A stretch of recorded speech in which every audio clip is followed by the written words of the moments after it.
in at number 10, we have the wailing lover of Spandau Citadel. Firstly, let's just have a little moment to appreciate how bloody beautiful the Berlin Citadel is. What a Renaissance glory. The building was finished in 1594 and is one of the best preserved military structures of its time. It seriously is really beautiful and kind of romantic to look at. As it happens, the building is home to a twisted love story, but not just that, it's home to a heartbroken ghost. Back when Germany was a collection of states, Berlin was known as Brandenburg. From 1535 until his death in 1571, the state was ruled by Joachim II. Joachim was married to Hedwig of Poland, but in 1549 she suffered a terrible accident that rendered her unable to walk without crutches. Joachim then decided to take his affections elsewhere. He took a lover, Anna Seido, who is regularly dubbed as the Beautiful Foundress. Joachim asked his son on his deathbed to look after Anna, but he threw her behind bars and she was imprisoned until she died. To this day, it's said that she never left. She roams the halls looking for Joachim to set her free, but he never will. Sometimes dissonant wails can also be heard. Coming in at number 9, we have the limping monk of the Graus Cloister. You have to love a good old Gothic monastery. There is almost no way one of those babies isn't haunted by some kind of ghoul or trapped, repressed religious spirit. So sitting in ruins on the Klosterstrasse is the Church of the Francian Monastery. The place may be in ruins today, but it has a long and interesting, fraught history dating back to the 1250. Sadly, the majority of the church was destroyed in 1945 during the bombing of Berlin. These days, part of the church's early history seems to still remain in the form of a limping monk. I totally feel him. I recently really hurt my toe and I feel like a bit of a limping monk. He's nasty though, this one. This monk was said to have walled up his son and left him to die in the monastery. His malicious presence can still be felt today, although he seems to have gone off walling people, which is good. He just pinches them instead. To be honest, I'd rather be pinched than walled. Coming in at number 8, we have the ghost of the Reichstag. The Reichstag has been the on and off seat of German political power since it was built by Bismarck in 1894. Since then, it has been rebuilt twice, in 1933 following the suspicious Reichstag fire, and again after the Second World War as the building was once again destroyed. Since Germany was reunified, the building was restored and became the meeting place of the German Parliament once again in 1999. A lot of people consider the building to be haunted by the political ghost of Hitler, but in reality, he absolutely hated the place and he never even set foot there after the Nazis rose to power. Politics aside, the building is thought to be haunted by actual ghosts too. Many former country leaders and possibly even Van der Lubbe, the Dutchman accused of starting the Reichstag fire, are said to haunt the halls. Now, Van der Lubbe didn't die in the blaze, but he was executed as a result. The emotional trauma the event had on his life may explain an imprint on the building. Coming in at number 7 and sticking with the Reichstag, we have an urban legend from Hitler's time. The Reichstag fire was said to have been prophesied. The Reichstag fire was the talk of the town in 1933 and of course caused a big stir and a huge political scandal, perhaps even a constitutional crisis. 3 days before the fire happened, Erik Jan Hannesson, a famous clairvoyant, predicted the blaze. The story of Hannesson is especially fascinating. He was a Jewish performer who would present magical and hypnotic skits across Berlin. Now, it seems that he sensed the rise in Nazi strength and he decided to try and win favor with the party. Now, this was a dangerous move for a Jewish man. He lied about his heritage and managed to win favor, even performing with Hitler on stage. While he had the public convinced, it seemed his clairvoyance might not have been a natural gift. He may have been privy to intel that the arson attack was planned. When Hitler caught wind of his prediction, it is alleged that he had Hannesson killed. He was killed on the 25th of March 1933, and his body was found in a field on the outskirts of Berlin. Bringing it back to the modern day at number 6, we have the mystery of Berghain. Berlin is known as the home of techno music, even though it originated in Detroit. In Berlin, there is a nightclub called Berghain. Now, this is north of the Spree in the Friedrichshain neighborhood. This nightclub is notoriously hard to get into, and the bouncer, Sven Merkart, he's here, have a look at him, say hi. He's the one who gets to decide whether or not you make the cut, but nobody can figure out exactly why. it's a total mystery. It's said that it helps if you wear black, but nothing is ever a given with this place. Some people queue for 3 hours to get a chance at gaining admission to the nightclub, and many of those have been turned away, simply have no idea why, and they just have to go home. Some people claim the mystery door policy is racist, sexist, heterophobic, homophobic, xenophobic, all the phobics. Other people, however, think that there is something stranger going on. They think that Sven and those behind Bargain are in a secret cult, and those that get in know something that we don't. What goes on inside that industrial estate mansion? No one will ever tell you, including those who've been inside. There is a strict no photo policy in the club. Coming in at number 5, we have the ever-present legends of the Führer bunker. What happened to Hitler in his Berlin bunker as Nazi Germany fell has been the topic of much speculation. In fact, the Berlin bunker has been the focal point for a number of wild theories and urban legends for nearly 80 years. The generally accepted course of events is that Hitler committed suicide in his bunker on the 30th of April 1945, but his body has never been found. When his bunker was stormed, the Führer was nowhere to be seen, and Soviet leader Joseph Stalin was convinced that he was still alive. Berlin was scoured from top to bottom, but nobody could find him. A lot of conspiracy theories say that the bunker was more complex than at first suspected, and that somehow he managed to escape to Argentina. Some urban legends even suggest that the United States government were in on his escape, allowing him passage to South America in exchange for assurance that Germany would surrender. A lot of this makes up the drama in the docu-film Grey Wolf. Others think that he simply lived out his years in disguise in Berlin. You know what? Without a body, we may never know. Coming in at number 4, we have the Ghost Wall. Along the Orenburger Straße sits the Ghost Wall. According to popular urban legend, this section of wall is haunted by 2 spirits of children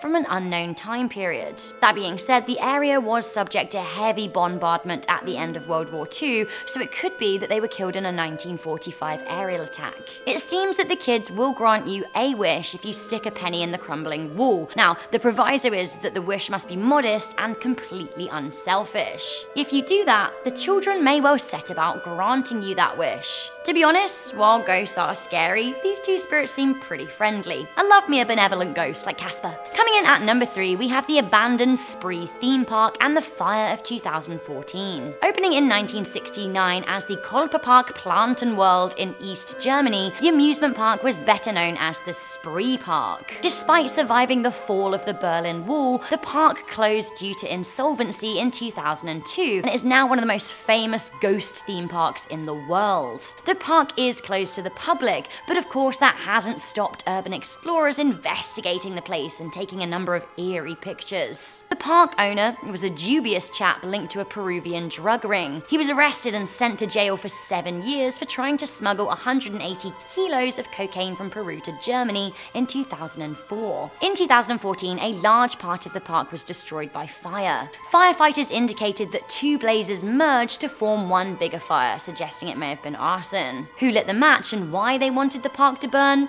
We just don't know. Coming in at number 2, we have the nuclear secrets of Volgasang. Volgasang is an abandoned city in the Brandenburg Forest that was built by the Soviet Union in 1951. In its day, the city was home to around 15,000 soldiers and civilians, as well as a whole bunch of nuclear weapons. It is thought that the city held atomic weapons ready to launch at West Europe at the touch of a button. 4 of the weapons stored in this town were allegedly set up to hit the United Kingdom. The bombs stored here were said to be 20 times more powerful than the bomb dropped on Hiroshima. Nobody but high-ranking Soviets were informed that the missiles were housed in the town. Now, no living souls are present in the town, but there are questions as to whether there are a few unliving ones trapped forever among the rubble and hiding the town's nuclear secrets for an eternity. Finally, coming into number 1, we have one of the greatest Berlin mysteries. We have the bright lights of Brieselang. Brieselang is a park on the outskirts of Berlin. In 1945, a young girl, 12 years old, her name Elizabeth Weiger, was raped and murdered by Soviet soldiers. Perhaps it was this trauma, or the trauma of the war in general, but since the late 1940s, mysterious lights have been spotted dancing in the sky above the forest. The phenomenon gained national and international attention, and in the 1980s and up until this day, people still try and visit the park in order to see the dancing lights. There are a few grainy YouTube videos out there, but really, you need to see them for yourself. Now, the lights are reported to be white, red, and green. They flicker on and off and appear in random spots. Not only that, that, many people have reported hearing voices around the parks, whisperings and wails. There's also a very, very creepy abandoned inn next to the park, which adds to a sense of unease. Some people do try and explain the lights as a natural phenomenon related to the ability of the soil to store gases, but a lot of people consider this explanation to be tenuous. A lot of people just want to believe that actually there are spirits in the forest. At number 10 now, we have the Moorbach Monster. The town of Wittlich is said to be the last place in Germany where a werewolf was spotted and killed. The story goes that a soldier named Thomas Schweitzer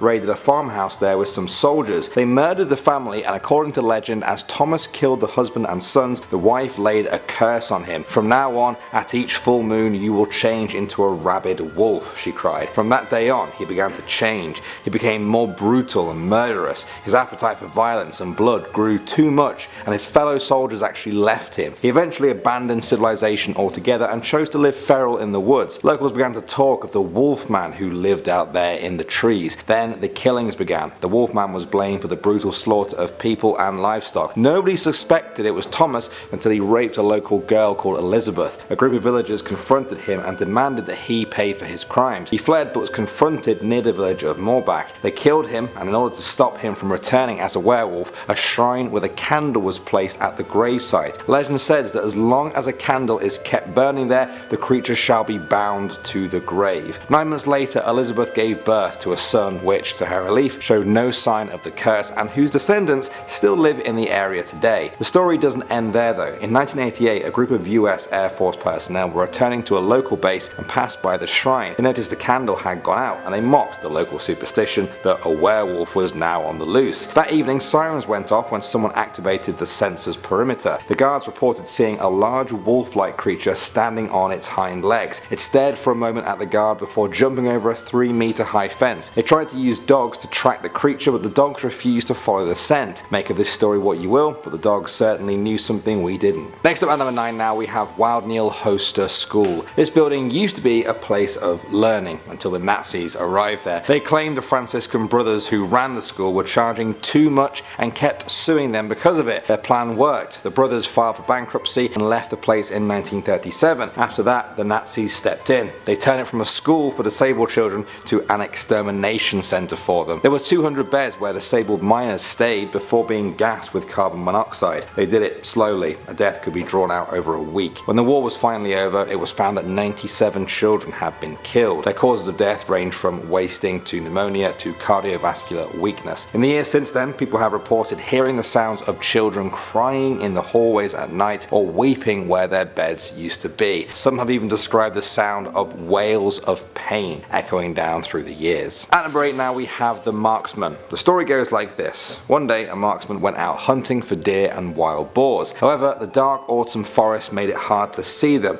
He was approached by a shady salesman who covered his face. The man offered the marksman 7 bullets with one condition. The first 6 bullets will hit whatever the marksman wants to hit, but the man gets to choose where the 7th one goes. The marksman agrees. He quickly becomes famous in the town, bringing home kill after kill. He catches the eye of the prettiest girl in the town and they fall in love. Soon though, all 6 bullets were used up, and when he shoots the 7th, it goes astray and hits his love in the chest, killing her instantly. The salesman then appears to the grieving marksman and reveals himself as the devil. He tells the marksman that if he lives a good life now, he will be reunited with the girl after death. He tries this but soon falls in love with another girl and marries her instead. 1 year to the day after the fatal incident, the marksman rode through the forest where he came to a clearing. Skeletons were dancing around cold flames there. One of the skeletons belonged to the girl that he first loved. It entranced him and he danced with it into the night. The next morning, the villagers found him and his horse dead at the edge of the forest. Moving on to number 7 now, we have Babenhausen Barracks. This place is known as one of the most haunted places in all of Germany.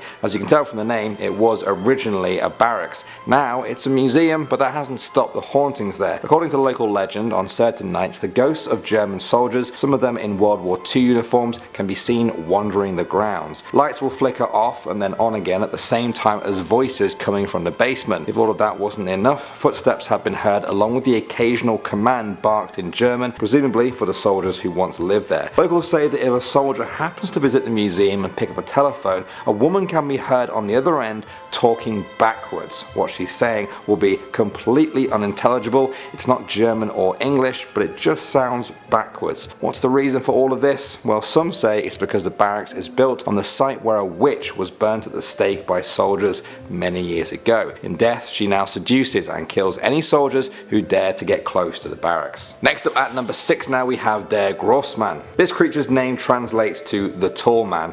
He's said to live in Germany's Black Forest, a place named by the Romans for its impenetrable darkness. The tall man may be the basis for the Slenderman urban legend that I'm sure you've all heard. He is a tall, disfigured being with only white spheres where his eyes should be. They say he is a fairy who chases bad children that find themselves lost in the forest. He never stops chasing them, even beyond the woods, unless he catches them or they tell their parents all the bad things they have done. Even then, that might not be enough. One account from 1702 came from a man who lived in the Black Forest. He said, "My son came into my bedroom yesterday screaming at the top of his lungs that the angel is outside. I asked him what he was talking about, and he told me some nonsense fairy story about Der Grossmann. He said he went into the groves by our village and found one of my cows dead, hanging from a tree. I found nothing of it at first, but now he is gone. We must find my son, and my family must leave before we are all killed. I am sorry, my son. I should have listened. May God forgive me." Don't know about you, I think that sounds a lot like Slenderman. Moving on to number 5 now, guys, we have Frankenstein Castle. Yes, this place was the inspiration for the original Frankenstein novel. It was built over 1,000 years ago and inhabited by various members of the Frankenstein family until they died out in the 1600s. The last member of the family was killed in a chariot accident on his way to visit his one true love, Anne Marie. She was left waiting for him and died of a broken heart. Now, she is said to wander the castle looking for her lost love while he wanders elsewhere, both of them trying to find each other in the afterlife. Another owner was Conrad Dippel von Frankenstein. Amazing name. He was said to be a real-life monster in the form of an alchemist, scientist and grave robber. He used to experiment with bodies, trying to reanimate the dead, yes, just like the original story. The townspeople eventually stormed the castle to stop him, but before they could catch him, he drank one of his own potions and died. Now the creatures he created are said to roam the land nearby, and his ghost still haunts the many rooms looking for eternal life. Next up at number 4 now we have the Naxxera. This terrifying creature is basically a Germanic vampire. They are cursed creatures that require humans to survive, but it's not in the traditional vampire way. They don't suck blood, they simply devour whole bodies, kind of like a zombie vampire hybrid. You cannot become one from being bitten or scratched either. They are most commonly created when someone commits suicide or dies from an accidental death. If a large group of people die of a disease, the first person to have died will become a Naxxera. When they first wake up, they devour their whole family, or if they get desperate, they even start eating themselves. Some people believe that they leave their graves, shapeshift into a pig,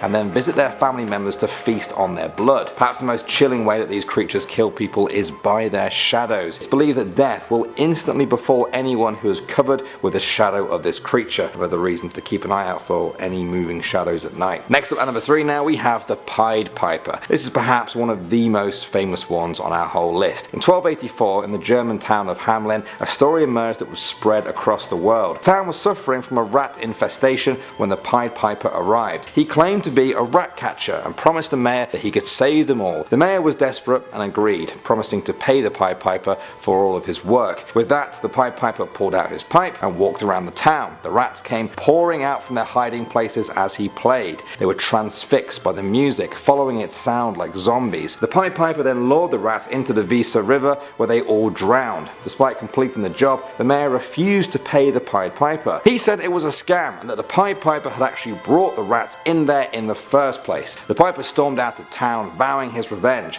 One day he returned when all the adults were in church. This time he played his pipe and attracted all of the town's children. 130 children followed him into a cave and were never seen again. Next up at number 2 now we have the SMS Emden. This ship was completed in 1909 and sailed all over the world before being sunk just off Germany's northern coast. It was returning from a long journey around the whole world. On the day of its return, loved ones of the sailors were gathered at the harbour ready to welcome them home. However, the harbour master refused them entrance due to a personal grudge. As they waited, a storm brewed. It got worse and worse, battering the ship until it could hold out no longer. The Emden sank and there were no survivors. The distraught families cried out in pain across the harbour. In the centuries since then, many locals report the same thing. On a full moon, especially on a stormy night, the ghost ship of the SMS Emden can be seen bobbing over there on the horizon, trying desperately to stay afloat, but always to no avail. And finally, number 1 now, we have the Druid. In Germanic folklore, this is an evil, nocturnal spirit associated with nightmares. They were said to take part in what's known as the Wild Hunt, a surge of spirits and supernatural beings that were said to bring war or plague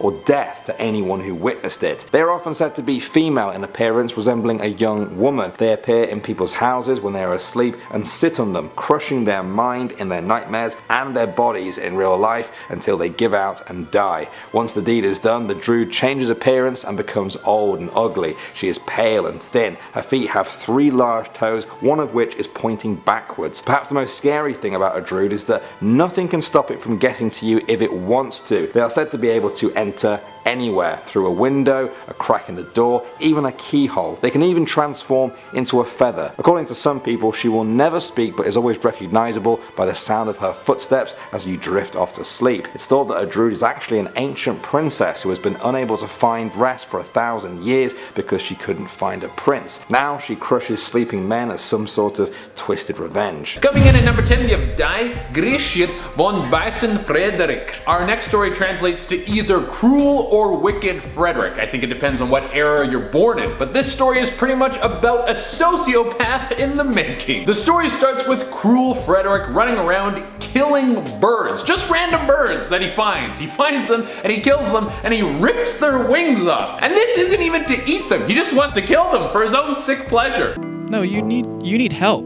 I need help? Who does that? And the story only gets worse from there. He starts to destroy furniture and then he finds some poor lady named Mary and he starts whipping her. First of all, what is wrong with this kid? And second of all, why on earth does this kid have a whip? Who gives a kid a whip? Then there's a dog that shows up at this kid's house and he starts whipping the dog. And then the dog gets pissed and it mauls cruel Frederick's leg. And then the story ends with him in bed because his foot is infected and the dog is sitting at the dinner table eating his food. So I guess the moral of the story is don't be an evil child of Satan or you'll get attacked by wild animals and maybe starve to death. Next on the list we have Struwwelpeter. This story translates to Shaggy Peter. And while being shaggy now in this day and age with ripped jeans and face tattoos is hip and cool, back when the story was written in 1845, they didn't feel the same way. Well, maybe that was just Germany. I don't know if there's a bunch of people running around with face tattoos in the 1800s in New England, who knows. But this story is about a boy who gets too damn shaggy. He never wants to groom himself, he has fingernails that grow super long and his hair needs to be brushed, but it's also so long because he never cuts it. Also, the story specifically talks about how he's covered in soot. I don't really think that's a problem anymore. I think the equivalent to being covered in soot is like being covered in Cheeto dust. The modern version of this story should be Cheeto Dust Charlie and the sticky fingers that ruined his Xbox controller. Someone in the comments please tell me how to say that in German. But pretty much what happens to old Shaggy Peter is that no one likes him. He stinks, he's hairy, he's got fingernails so long he could scratch his next door neighbor's ear holes. So the moral of the old tale is be clean or people won't like you. In 1845,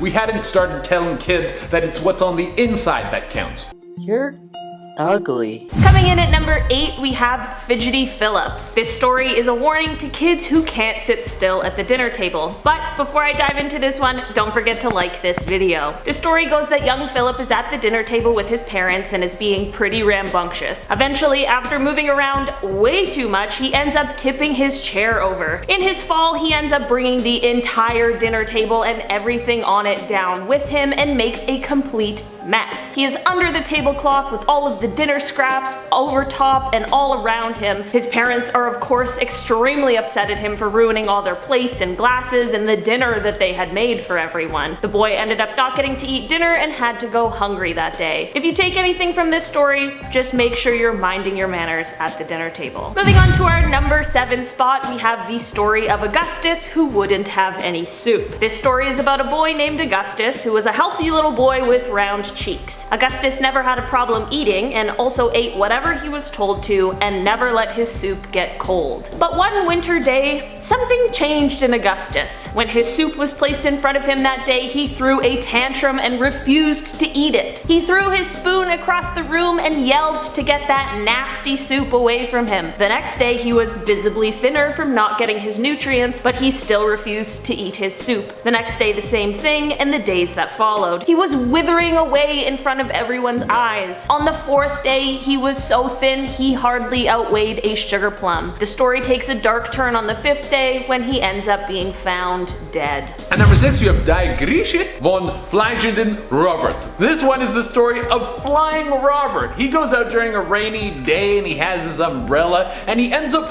floating away. And the last line of the story is literally, he was never seen again. The moral of the story is to tell kids not to go outside when it's gross and rainy outside, but how harsh does the story have to be? The kid couldn't just come home with a cold and get a little sick and then get better. No, he had to float away from the wind, picking him up by his umbrella, and then he would vanish from society. Jesus. In our number 5 spot, we have the Girl Without Hands story. This story is about a father who gets offered money by a strange man. The man tells the father that if he gives him whatever is standing behind the mill, then he will give him the money. Unbeknownst to the father, this strange man is actually the devil. The man agrees because he believes that there is only an apple tree standing behind the mill, but to his unfortunate surprise, his daughter was actually standing behind it. When the devil goes to take the daughter away, she fights back. She is so pure that she is able to resist his grip, but the devil still wants to take something with him. He tells the father and daughter that he will leave if the father will chop off his daughter's hands to give to him. Of course, at first they said absolutely not, but then the devil threatened to take the father away if they didn't agree. So unfortunately, that father and daughter had no choice and were forced to chop off her hands. I definitely don't want to go to sleep after hearing that one. At number 4 we have Die Griechet von den Wilden Jäger. Also, if I'm pronouncing these wrong, I want to apologize to everyone watching the video. This translates to the story of the Wild Huntsman. This is a tale about a dude who wanted to head out and hunt some rabbit for his dinner. While he was out hunting, the day gets super hot and this dude was like, why should I hunt in the sun when I can just take a nap and start hunting again later? Smart dude. Well, it turns out not so smart. When he was sleeping, the rabbit steals his gun and his glasses and then starts shooting at him. He starts running away in terror because the rabbit is trying to kill him and he can barely see without his glasses. The huntsman manages to run back to his cottage where his wife is waiting for him. His wife hears a ton of commotion and comes out to see her husband being hunted by a rodent. In a final attempt to survive, the huntsman jumps down a well and his wife screams in terror and drops her coffee on her foot and burns herself, and the rabbit and the rabbit's baby celebrate. I don't even know what the moral of the story is. Don't sleep on the job or animals will gain sentience and try to murder you in front of your loved ones. In our number 3 spot, we have Max and Moritz. This story is about two little rascals who like to pull pranks. In the story, they pull off 7 different pranks. Some of their pranks include stealing a widow's chicken, breaking a bridge and then making the tailor walk over it so that he falls into the river below, and filling a teacher's pipe with gunpowder so that when he lights it, it blows up in his face. Needless to say, these boys are pretty reckless and pretty cruel. Eventually, someone decides it's time to prank the boys back, but this is where things take an even darker turn. This prank ends up being less of a prank and more of an extremely severe punishment. The boys end up getting baked into bread and fed to the chickens. I can't believe that this is actually a story told to children. The boys did play some pretty harmful pranks, but I'm not sure if this extent was necessary. I guess it's a lesson to be kind and treat others well. At number 2 we have Die Göttore Griechet die mi Frühzeit. There's my German, I'm killing it. Killing it at German today. My German's the best. This translates to a very sad story with matches. And it's about a girl named Harriet who's left home alone. Her parents have a box of matches on the countertop and tell her not to touch them, but this little girl loves fire. And so the girl doesn't listen to her parents and she lights a match anyways. And then her clothes light on fire and she burns until there's nothing left but her smoldering ashes on the ground. And then her cats cry a stream of tears out of their face, and that's the end. That's the end of the story. The lesson is obviously don't play with matches, and the secret message is how you give a child a lifelong fear of fire. In our number 1 spot today, we have the story of Little Suck-a-Thumb. This story starts off with a mom leaving her young son Conrad at home. She explains that she needs to leave for a little while, but warns him not to suck his thumb while she is away, or else. She says that the great tall tailor always finds little boys who suck their thumbs and takes big sharp scissors and cuts them off, and explains that thumbs can't grow back. The mom leaves, and then almost immediately after, the boy begins sucking his thumb. He had been warned, but absolutely did not listen. Soon, the door flew open and a tailor began running in with scissors. I'm not sure why the tailor cares so much about it, but he ends up chasing the boy around and snipping off his thumbs. When the mom comes home, she sees the boy standing there, and apparently he just looks sad. I feel like I would be a lot more than sad if somebody cut off my thumbs, but I guess it is just a story. The mom then says she knew that the tailor would come to naughty little Suck-a-Thumb, which seems like kind of an insensitive response. Going off at number 10 now, we have Anne Frank. I'm sure you've all heard of the name.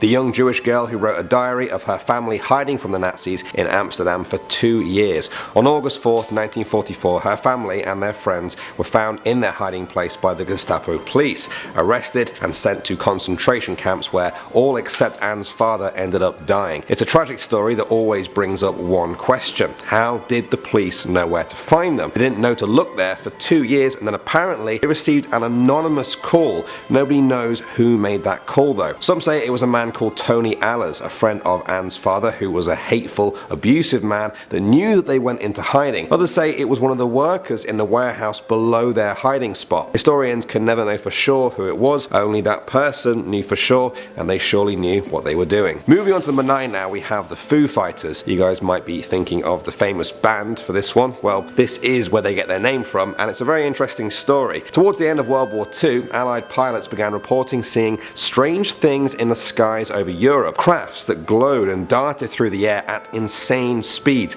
easily 200 miles an hour plus. The pilots couldn't keep up with the lights as they made sharp turns that would be impossible even with today's technology. They dubbed them Foo Fighters. They were red, orange or green, sometimes appearing in formations of up to 10. They never showed up on radar. Naturally, in the years since then, many conspiracy theorists have said it's UFOs, alien crafts from another world. Others have said perhaps they are time travelers coming back to witness the end of this historic war. Another more credible theory is that they were secret Nazi crafts using advanced technology, all destroyed before the end of the war. Others say it was likely a natural trick of the light phenomena, such as St. Elmo's fire. When it comes to Foo Fighters, the more you dig, the more questions there are. Next up at number 8 now, we have Dead Man Floating. On April 30th, 1943, a fisherman picked up a body off the coast of Spain. It appeared to be a British soldier. Spain was neutral but leant towards the Axis, so they handed the body over to the Nazis. They examined the body and found papers saying it was Major Martin of the British Army. Among the documents were plans detailing the British were planning to attack Nazi-occupied Greece. Hitler then sent entire divisions to defend Greece. You can only imagine how surprised they were then when the British didn't attack Greece at all and instead went for the now less defended Sicily. That's because Major Martin wasn't real. The British had dressed up a body as a fake Marine with fake plans on him, knowing it would fall into the hands of the Nazis. They intended to attack Sicily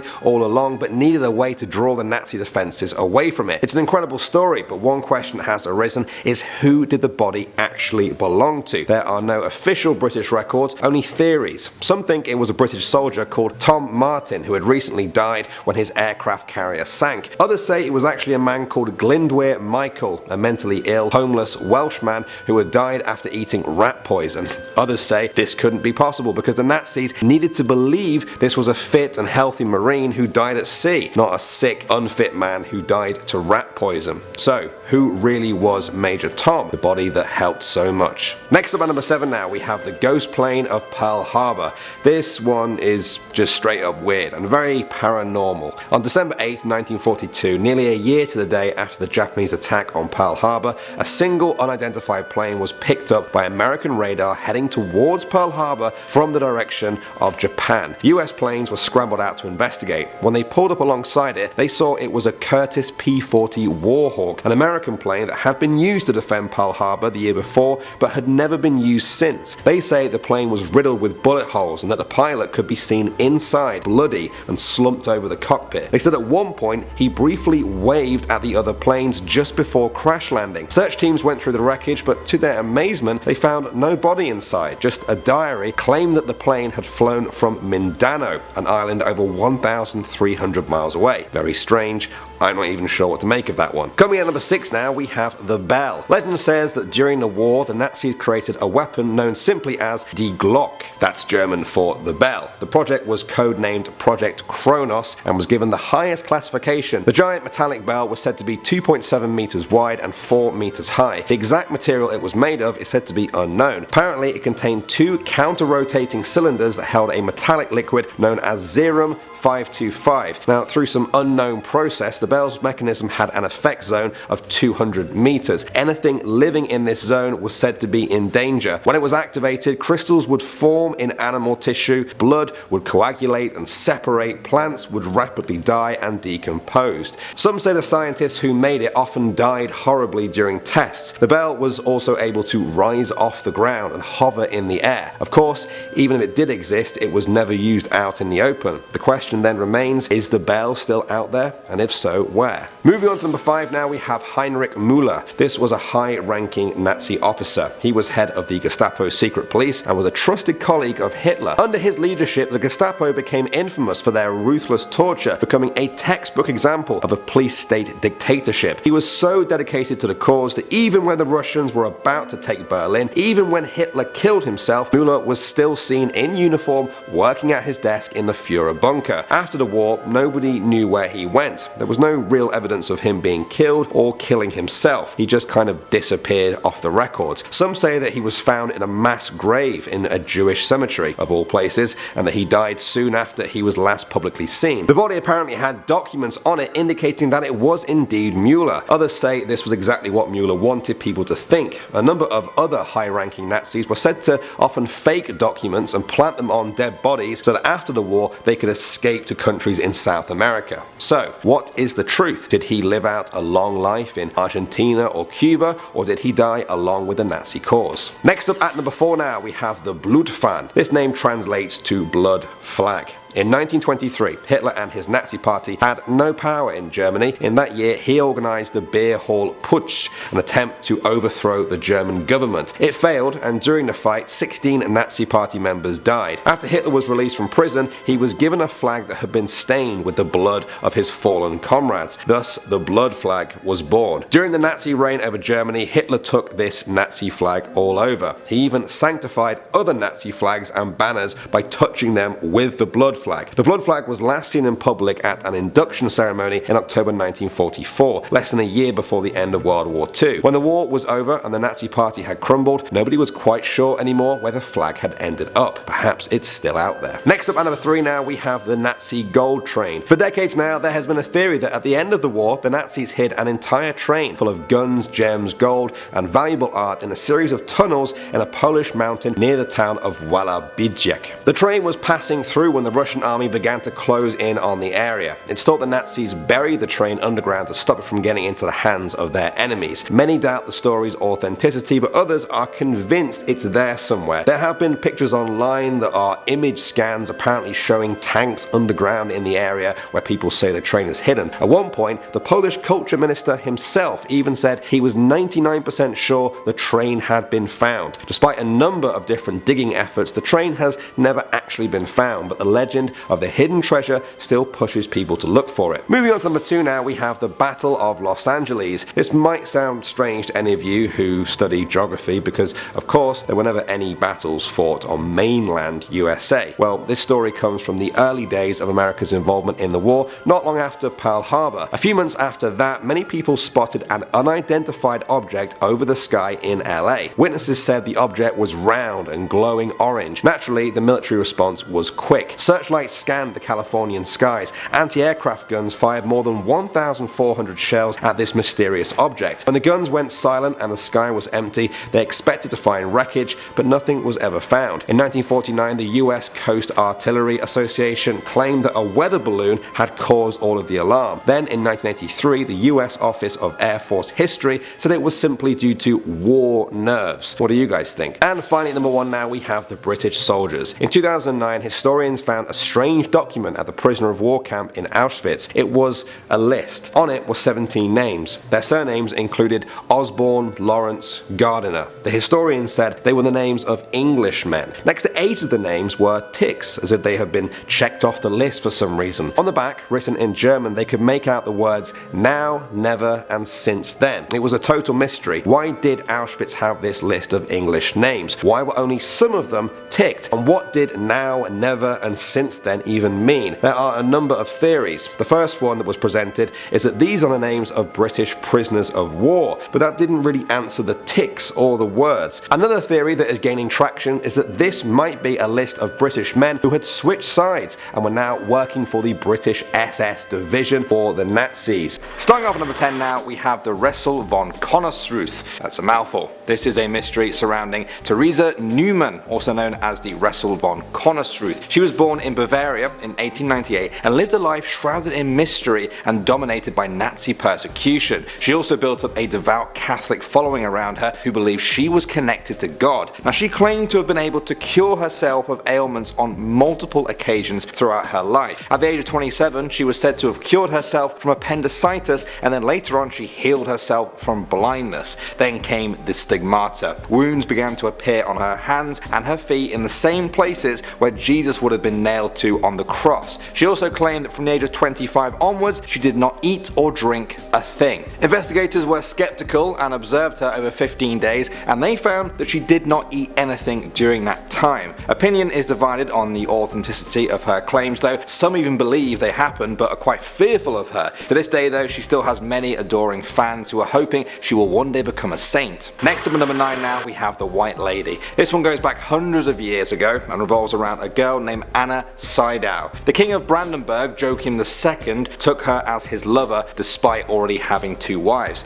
The two lived happily in the Grunwald, an area just outside of Berlin. They also had 2 children together. Sadly, their son died at the age of 9, but their daughter grew up to be Magdalene of Brandenburg, Countess of Arnberg. When Joachim succumbed to illness, he requested that one of his sons from a previous marriage, Johann, take care of Anna. Johann did not keep his promise. He kept Anna as a prisoner in Spandau Citadel. He married off Magdalene into a forced marriage. Anna remained a prisoner in her tower until her death, locked up and mistreated, with the knowledge that her daughter's life was a misery. She died with anger in her heart. Now, locals say that Anna still wanders the galleries of Spandau Citadel. Visitors report seeing the ghostly figure of a white lady roaming around, unable to leave and seemingly unaware of her surroundings. A morbid turn to this story came just a few years ago when restoration workers found bones in the citadel believed to be Anna's. They gave her a proper burial in the hopes of putting her spirit to rest, but if reports are true, it was to no avail. Next up at number 8 now, we have the Children's Crusade. This is a pretty creepy story from the 13th century. Legend says that a German boy was visited by Jesus. Jesus told him to lead a crusade of children to Jerusalem and peacefully convert Muslims to Christianity. He convinced 30,000 followers to join him and led them south towards the Mediterranean Sea. Now, he believed the sea would part for him like Moses and they would just walk along the sea floor towards Jerusalem. The sea did not part though, and the children were captured by various groups. Some of them were sold into slavery, others died in shipwrecks, others simply died from starvation or exhaustion. Moving on to number 7 now, we have Maria. Maria Renita Singer was a Bavarian nun who became famous in Germany in the early 18th century. If you're thinking she became famous for being an excellent nun, well, you come to the wrong video. She was notorious for being a witch. She became a nun in Bavaria in 1699 at the age of 19. She rose up the ranks and by 1740 she was appointed sub-prioress of her convent. In 1746, one of her nuns, Cecilia, became afflicted with convulsions and claimed to be possessed by demons and poltergeists. The attacks also started to affect other nuns too. One of them even died. At that point, people began accusing Maria of being a Satanist and a sorcerer. The Catholic Church then conducted an exorcism during which the nuns hands, rolled on the ground and, quote, howled and snapped like mad cats. The investigators searched the convent, including Maria's room. They found poisons, ointments and strange robes. They confronted her with the evidence and she confessed. Maria admitted that she was a Satanist and a witch. She said that at the age of 7 she swore herself to Satan.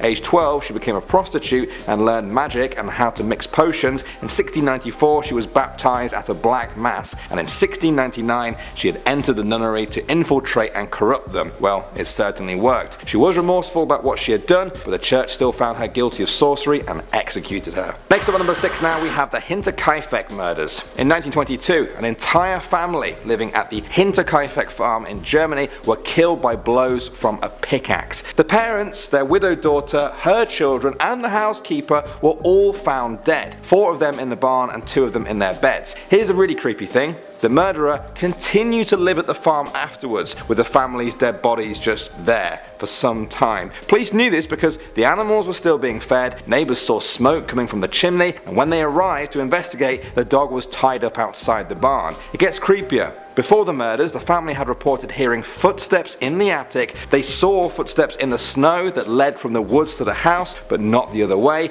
and they also found claw marks on the door of the tool shed. That's where they kept the pickaxe that was used to kill them. The crime was never solved. Next up at number 5 now we have Relics. According to German folklore, there was once a nymph that lived by the Rhine River. If you aren't familiar with what that is, nymphs are said to be mythological spirits of nature that usually take the form of a beautiful woman. Relics lived on top of a steep rock. She was said to dress in white and wore a wreath of stars in her hair. They said that she was beautiful, but that she also sang a song so haunting and hypnotizing that no sailor could resist her aura. No one who was drawn to her ever returned to tell the tale. Instead, they would be dashed against the rocks. Today, a statue marks the spot where Relics has been spotted over the years. Some take it as a warning to turn back before it's too late. Moving on to number 4 now, we have the Rubsal. In German folklore, this is a mountain spirit. He's also a giant. He roams the mountains and is known for his love of trickery. He's friendly to good people and will teach them medicine and even give them presents sometimes. If someone annoys him though, they can expect a harsh trick pulled on them. The legend of Rubsal has been around for thousands of years, going right back to pagan times. They say he is the fantastic lord of weather and is similar to the legend of the wild hunt that we actually talked about in another video. He has great powers and can summon lightning and thunder, fog, rain and snow from the mountain above, even while the sun is shining. He may take the appearance of a monk, and sometimes he holds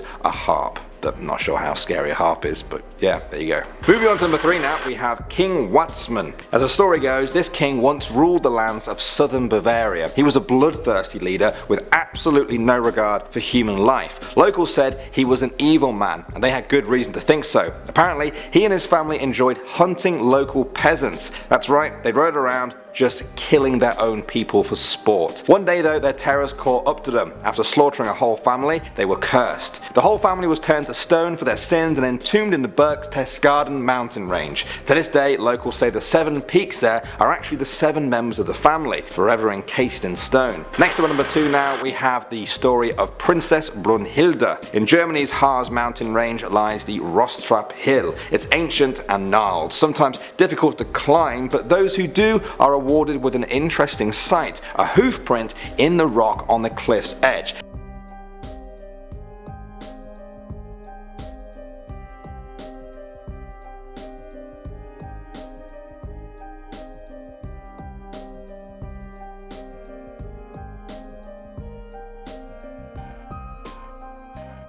Now legend has it that this is where Princess Brunhilde escaped from a giant named Bodo who wanted to marry her. He chased her on her horse to the cliff edge, at which point her white stallion jumped across and reached the other side, while Bodo jumped after her and plunged to his death. The hoof print in the rock is said to be from the horse launching itself off the cliff. For the locals, it's a dark reminder of the magic that some say still exists in that place and the bloodthirsty giant that fell to his doom. And finally, number 1 now, we have the sleeping king. According to official sources, the legendary King Frederick Barbarossa drowned in modern-day Turkey during the Third Crusade. According to this legend though, he never died, he's just sleeping. People say he still sleeps in a hidden chamber underneath the Kaifeck hills. They say he sits motionless at a stone table and his beard has kept growing over the centuries. They say he waits there until his country's hour of greatest need, where he will awaken from his slumber and emerge from under the hill. They say the ravens on the hill is a sign of his presence there, and that if they ever disappear, Barbarossa will be emerging very soon. Now some people might love that sight, others might be a bit disturbed at the sight of a 900-year-old undead king stumbling towards them. How do you feel?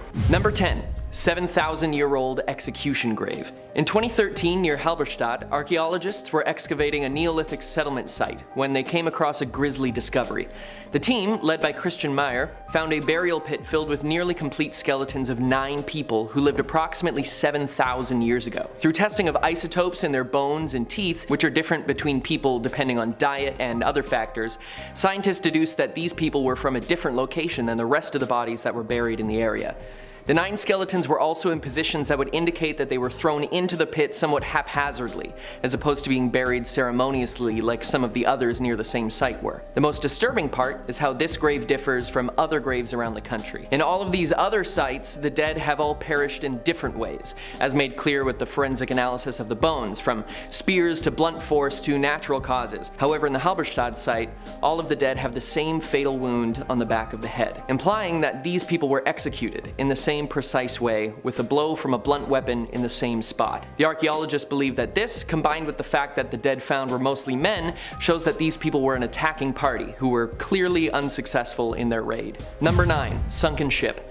Before I tell you this next dark discovery, make sure to hit that like and subscribe button so that we can keep bringing you amazing content. First found in 2020, this 400-year-old wooden ship was found at the bottom of the River Trave, insanely well preserved.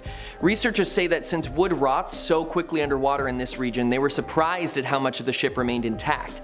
The ship is believed to be a single-masted cargo vessel between 20 and 25 meters long, and sunk standing almost completely upright. Around 150 wooden cargo barrels were found in the wreck that were filled with quicklime, an ingredient for mortar used in stonework made from burning limestone. Because of this specialized cargo, scientists believe that the ship was sailing from Scandinavia to regions of northern Germany that don't have any limestone. Marine researchers have been amazed at how well preserved the ship is, and they believe this is due to a layer of mud that happened to cover it when it finally rested on the bottom of the river. The mud kept the wood from rotting, but it also protected it from a type of saltwater clam known as the shipworm, which is very, very good at destroying submerged wood. Research and underwater excavations are still ongoing, and the team even believes that they may find remains of some of the long-lost crew that was aboard when the ship met its final resting place. Number 8. Found in the foliage. In 1980, 69-year-old Paul L. went for a walk in the forest near the town of Teutoburg. He did not tell anyone where he was going, but he left a farewell note for his family, as he knew that this would be his last walk. His family searched for years, but he was never found. And in 2009, a teenage boy was walking through the same forest and noticed something strange: a bone lying on the ground. And after he brought it to the attention of the police, law enforcement did a thorough search of the area and discovered a skeleton 11 meters off the ground in a spruce tree. This chilling find is only amplified by the fact that both the body and a pistol were tied to the same tree. Police investigators believe that Paul L. climbed the tree, tied himself to it, and took his own life. And this is what made the body so difficult to find. I mean, who looks for a skeleton in a tree? Number 7. German Stonehenge. Most of us know about Stonehenge, a prehistoric monument in England consisting of circles made with massive stone slabs. No one's 100% sure who made it or what it was used for other than rituals, but it's not the only place of its kind in the world. In 1991, a plane was flying towards Berlin and someone noticed a strange structure below. When people went to investigate, they discovered this henge. It consists of concentric circles made out of massive wooden poles. The largest of the circles measures 115 meters or 380 feet, which actually makes it larger than England's Stonehenge. Archaeologists have since found multiple burial sites containing the remains of men and women of all ages who appear to have died in a sort of ritual sacrifice, some of which appear to be quite brutal. Weapons such as axes, along with drinking vessels and butchered animal bones, were also found at the site. However, new excavations have found evidence of settlements as well, implying that not only was this place used for rituals and solstice celebrations, but also as a place for locals to live. Number 6. Stashed secrets. In August of 2021, a history teacher was cleaning and making repairs to his aunt's house in Hagen after there had been severe flooding damage. When he removed a piece of rotted board, he found a small, 1-foot wide hidden area, and inside he saw a newspaper dated in 1945.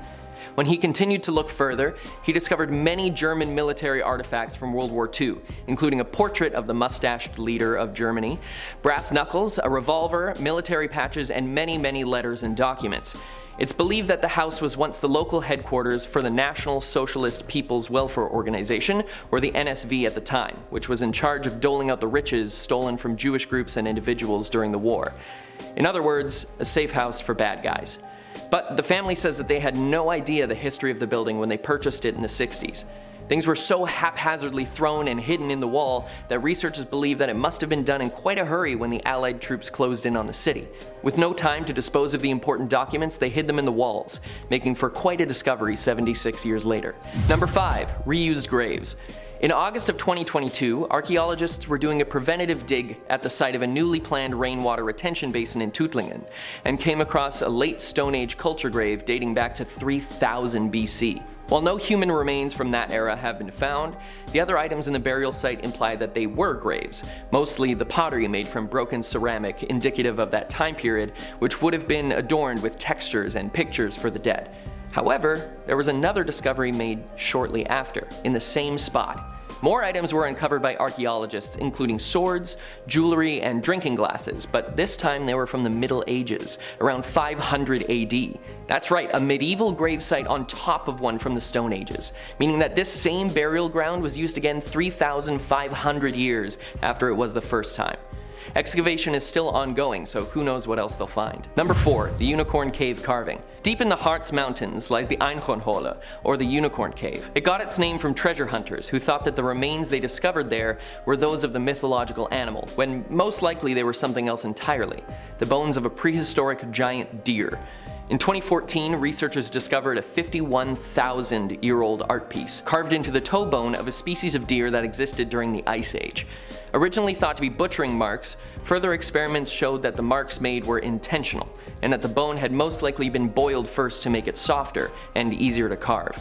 This shows how early on humans were creating what could be called art, with the detailing being deliberate and complex, and it's a tragedy that so much of this has been lost to time. The story goes back even further, because what researchers found near the same area in 1990 will shock you. Number 3. Hominin weaponry. Before the bone carving was found, archaeologists were already uncovering nearby sites, and in 1990 they discovered something truly remarkable. Perfectly preserved weapons, artifacts, and bones were uncovered that were approximately 300,000 years old, and that is absolutely insane to me. Ancient throwing sticks, push lances, and other tools were found, some of which scientists have yet to still divine the function of. Closer examination showed how the weapons had worn from use, and that told researchers what they were used for and how often. There were even marks in some of them that seemed to have been made from chipping bone. Now who knows if that was from an animal or another early human, it's almost impossible to tell. But the fact that these exist at all is amazing to me. Number 2. The Headless Horse, man. The legend of the Headless Horseman is well known around the world, and many cultures have their own version of the story of a headless rider on a dark horse come to do evil. But in Germany, they seem to have gotten it mixed around. In an ancient cemetery near Knittlingen, archaeologists revealed a perplexing discovery. In a 1400-year-old grave there was a man buried, and next to him was a horse that was missing its head. Further searching in the surrounding area showed that many of the graves had jewelry like pearl necklaces and bracelets, as well as everyday goods like food stored in ceramic pots buried alongside the bodies. This led researchers to believe that they were not sacrifices or offerings, but a gift to be used in the afterlife. And the gifts you were given depended on your status. And since this man was buried alongside most of a horse, it would imply that the man who rested there was of great esteem, and perhaps even owned that horse, and can now ride with them in the afterlife. Either way, headless skeletons of any kind are creepy. We all know of the dark and terrible things that occurred in Germany during World War II, but our number 1 dark discovery came right at the end of the war. When Allied troops entered the town of Dachau, they thought that they were ready for anything. Whether that was German officers ready to fight, or booby traps laid by Axis forces, but nothing could compare them for what they saw when they entered the camp. But before they even entered the camp, soldiers were put off by a foul odor. They believed that they were upwind of some sort of chemical factory, but they soon discovered what was known as the death train, where bodies of thousands of innocent people were laid with no regard to their dignity. These people had their lives taken for absolutely no reason, and when they were discovered, soldiers forced members of the German army and other sympathizers to help give them a proper burial. With the arrival of the Allied troops in Dachau and the liberation of the camp and its survivors, the war was all but won, and the evil German leader took his own life the next day. The dark history of the camp can still be felt by visitors to this day, and helps people learn of the worst of humanity, and the best of humanity, who fought to keep the evils at bay.